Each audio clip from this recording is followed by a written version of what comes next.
তো আজকে আমরা মূলত হচ্ছে লিগেসি কীভাবে ট্রান্সফার করে স্কিল ট্রান্সফার করা যায় সেটা আসলে দেখব। কারণ আমরা এখন হচ্ছে স্কিল টোকেন এমনিতে খুবই কম দেই, প্রত্যেক উইক আমরা হচ্ছে 6টা স্কিল টোকেন পাই। তো স্কিল টোকেনগুলো আমরা যদি প্লেয়ারকে ইন্ডিভিজুয়ালি দিতে যাই তাহলে হচ্ছে বিভিন্ন সময় সমস্যা দেখা যায় যে আমরা যে আনওয়ান্টেড স্কিলগুলো চলে আসে, এগুলো হচ্ছে যেগুলো আমরা চাই না, এই ধরনের স্কিলগুলো অনেক সময় প্লেয়ারদের অ্যাড হয়ে যায়। তো আসলে এটা খুবই প্যারাদায়ক। তো আমি 4.1 আপডেটের পর থেকে স্কিল ডিলিট করার যে অপশনটা এনেছে, তারপর থেকে হচ্ছে আমরা চাইলে প্লেয়ারকে যদি আগে 5টা স্কিল দিয়ে থাকি, আগে এই সুযোগটা ছিল না কিন্তু বর্তমানে এই সুযোগটা আছে। তো আমরা চাইলে লিগেসি ট্রান্সফার করতে পারি তাদের হচ্ছে স্কিলগুলো ডিলিট করে। তো আমার স্কিল টোকেন ছিল না, তো আমি হচ্ছে স্কিল টোকেন নিলাম। তারপর হচ্ছে আপনারা জিপি দিয়ে প্লেয়ার নেবেন যে প্লেয়ারগুলোর একদমই কোনো স্কিল নাই, যেমন প্রত্যেকটা স্কিল কোনো না কোনোভাবে কাজে লাগানো যায়।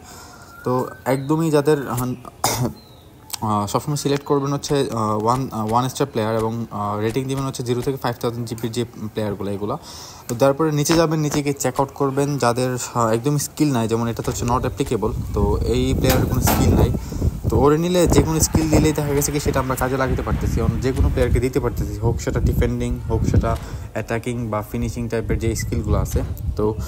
তো আমি হচ্ছে চলে গেলাম এখন আমার টিমের মধ্যে। তো আমি এই প্লেয়ারগুলোকে সিলেক্ট করলাম, তো এদের আসলে কোনো স্কিলই নাই। তো প্রথমত আমি যেহেতু 3 স্কিল কিনছি, তো র্যান্ডমলি একটা স্কিল দিলাম। তো প্রথমটাতে আমি পেয়েছিলাম হচ্ছে অ্যাক্রোবেটিক ফিনিশিংয়ের যেটা হচ্ছে যারা সেন্টার ফরওয়ার্ড তাদের জন্য খুবই প্রয়োজনীয় একটা স্কিল।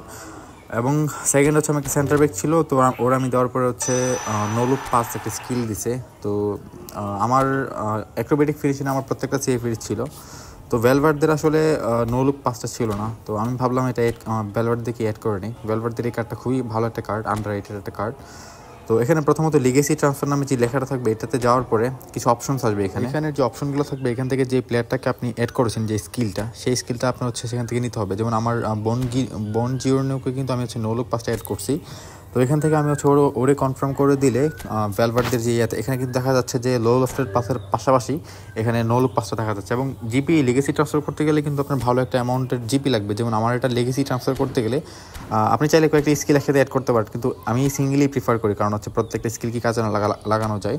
তো আপনি হচ্ছে 2,57,000-এর মতো জিপি আপনার লাগবে। তো আমি আবার প্রথম থেকে প্রসেসটা দেখালাম। তো এই প্লেয়ারটাকে আপনি চুজ করবেন যাকে স্কিলটা দিয়েছেন, এবং সেখানে কনফার্ম ক্লিক করতে হবে। কনফার্ম ক্লিক করার পরে আপনার কিন্তু লিগেসি ট্রান্সফারটা হয়ে যাবে। এখানে কিন্তু বলে দিবে বা লিখে দিবে যে কে এখান থেকে ডিলেট হয়ে যাচ্ছে, যে আপনি যে প্লেয়ারটা জিপি দিয়ে কিনবেন সে কিন্তু টিম থেকে রিলিজ হয়ে যাবে এই লিগেসি ট্রান্সফারের পরে। তো আমার কিন্তু ভ্যালভার্ডদের লো লফটের পাশাপাশি নো লুক পাসটা এর হয়ে গেছে।